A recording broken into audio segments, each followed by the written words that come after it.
காரியம் செய்திடுவார், கர்த்தர் பெரிய காரியம் செய்திடுவார். சிறையிருப்பை மாற்றி நம்மை மகிழ செய்திடுவார். கர்த்தருடைய நாமம் மகிமைப்படுவதாக.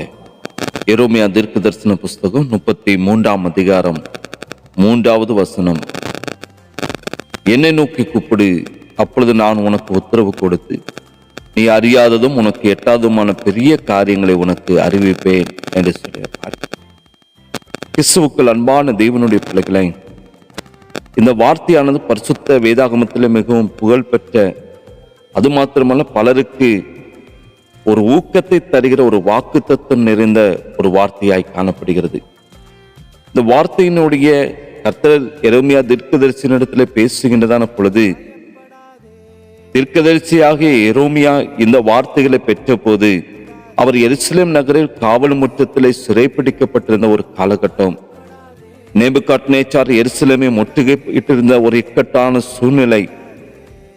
மனித ரீதியாக பார்க்கிறதான பொழுது சுற்றிலும் பலவிதமான ஆபத்துக்கள், ஒரு சிறைப்பிடிக்கப்பட்ட ஒரு சூழ்நிலை, சோகமும் துக்கமும் மாத்திரம் காணப்பட்ட ஒரு காலகட்டமாய் காணப்பட்டது. இப்படிப்பட்ட ஒரு இருண்ட சூழ்நிலையில்தான் தேவன் எரேமியா தீர்க்கதரிசிக்கு இந்த நம்பிக்கை நிறைந்த வார்த்தைகளை அவருக்கு கொடுக்கிறார். என்னை நோக்கி கூப்பிடு. இது தேவன் மனிதனுக்கு கொடுக்கிறதான ஒரு திறந்த ஒரு அழைப்பு.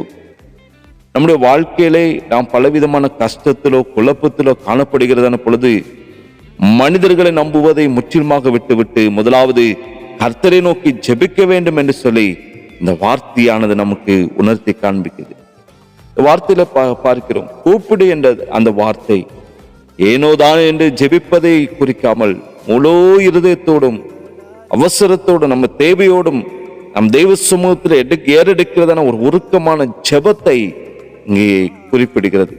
அங்கே சொல்லப்பட்டுள்ளது, நான் உத்தரவு கொடுப்பேன். தேவன் நம்முடைய கூக்குரலை கேட்டு அவர் சும்மா இருக்கிறவர் அல்ல, அவர் நிச்சயம் பதில் அளிக்கிறவர், பதில் தருகிறவர் என்ற ஒரு உறுதியான ஒரு நம்பிக்கை நிறைந்த ஒரு வார்த்தையை இங்கு பார்க்கிறோம். நம்முடைய ஜெபங்கள் ஒரு நாள் வீண் போகாது. அதற்குரிய நேரத்திலே அவருடைய சித்தத்தின்படி நிச்சயம் பதில் கிடைக்கும் என்கிற ஒரு நம்பிக்கை என்கிற ஒரு விதையை இங்கு விதைக்கிறது என பார்க்கிறோம். நீ அறியாததும் உனக்கு எட்டாததுமான பெரிய காரியங்களை செய்வேன் என்கிறார். மனித அறிவுக்கும் புத்திக்கும் எட்டாத தெய்வீக திட்டங்கள் தேவன் அவர் வெளிப்படுத்தி காண்பிக்கிறவராய் காணப்படுகிறார்.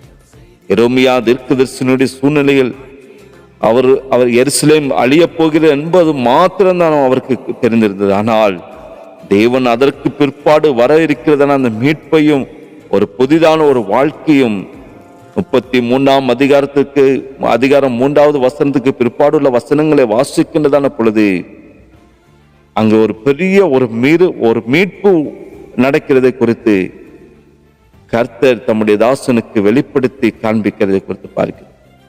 நம்முடைய வாழ்க்கையில நாம் சந்திக்கிற சில பிரச்சனைகளுக்கு நமக்கு தீர்வு கிடைக்காமல் இருக்கு. ஆனால் நாம் தெய்வ சமூகத்திலே ஜெபிக்கின்றதான பொழுது நம்முடைய சிந்தனைக்கு அப்பாற்பட்ட வழிகளையும் ஆசீர்வாதங்களையும் கர்த்தர் நிச்சயமா இவங்க வாழ்க்கையில அவர் திறந்து கொடுக்க போதுமானவராய் காணப்படுகிறார். கண்பான தேவனுடைய பிள்ளைகளை, சூழ்நிலைகள் எவ்வளவு மோசமாக காணப்பட்டாலும் விசுவாசத்தோடும் நம்பிக்கையோடும் முட்டிப்போடு கூட தெய்வ சமூகத்தில் நீங்கள் ஜெபிப்பதற்கு உங்களை தெய்வ சமூகத்தில் உங்களை ஒப்புக்கொடுங்கள்.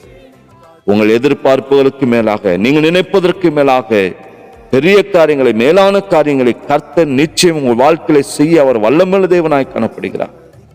இந்த வார்த்தையானது பரிசுத்த வேதாகமத்திலே நமக்கு என்ன அவசர தேவைப்படுகிறதோ அதற்கேற்ற ஒரு விசுவாசம் இருந்த ஒரு ஜெபம் உள்ள ஒரு வார்த்தையாய் காணப்படும். நீ என்ன நோக்கி கூப்பிடு, என்ன காரியமாக இருக்கட்டும், அந்த காரியத்தை தெய்வ சமூகத்தில் உடனடியாக தெரிவிக்கக்கூடிய ஒரு வாக்குத்தத்தம் இருந்த ஒரு வார்த்தையாய் காணப்படும். இந்த வார்த்தையை முருக பற்றிக் கொள்ளுங்கள். என்ன காரியமாக இருந்தாலும் தெய்வ சமூகத்தில் கர்த்தர் வாக்குத்தத்தங்களை தந்திருக்கிறார். இது எதற்காக? நம்முடைய காரியங்கள் பரிபூர்ணமாய் நிறைவேறும்படியாக அவரை நோக்கி கூப்பிடுகிற பிள்ளைகளுக்கு நிச்சயம் கர்த்தர் பதில் கொடுக்கிற தேவனாய் காணப்படுகிறார். தெய்வ சமூகத்தில் உங்களை அர்ப்பணியுங்கள். என்ன காரியமாக இருந்தால் தெய்வ சமூகத்தில் ஜெபித்து நன்மைகளை பெற்றுக்கொள்ள, விடுதலை பெற்றுக்கொள்ள தெய்வ சமூகத்தில் அர்ப்பணிக்கிறதான பொழுது நிச்சயமாக கர்த்தர் உங்கள் வாழ்க்கையிலே பெரிய காரியங்களை செய்வார். ஜெபிக்கலாமா? நேசிக்கிற அன்பே நல்ல பிதாவே, ஆசீர்வதிக்கப்பட்ட இந்த காலை வேளைக்கு நன்றி செலுத்துகிறேன். நம்முடைய தாசனுக்கு நீர் கொடுத்த வார்த்தை ஆண்டவரே, நாங்கள் உண்மை நோக்கி கூப்பிடுகிறதான பொழுது நீர் எங்களுக்கு பதில் தருகிற தேவன். நாங்கள் நினைப்பதற்கு மேலாக பெரிய காரியங்களை வாழ்க்கையில் நீ செய்ய வல்லமில்ல தேவன் அப்பா. அப்படிப்பட்ட ஒரு எதிர்பார்ப்போடு தம்முடைய சமூகத்திலே காத்திருக்கிற பிள்ளைகளோட வாழ்க்கை தேவன் பெரிய காரியங்களை செய்வீராக. நன்மையில கட்டளையிடுங்க, விடுதலை கொடுப்பீராக, மகிமையான காரியங்களை செய்யுங்க. ஆசீர்வதியும் இயேசுவின் நாமத்தில் ஜெபிக்கிற நல்ல பிதா, ஆமென், ஆமென். சிறையிருப்பை மாற்றி நம்மை மகிழ செய்திடுவார்.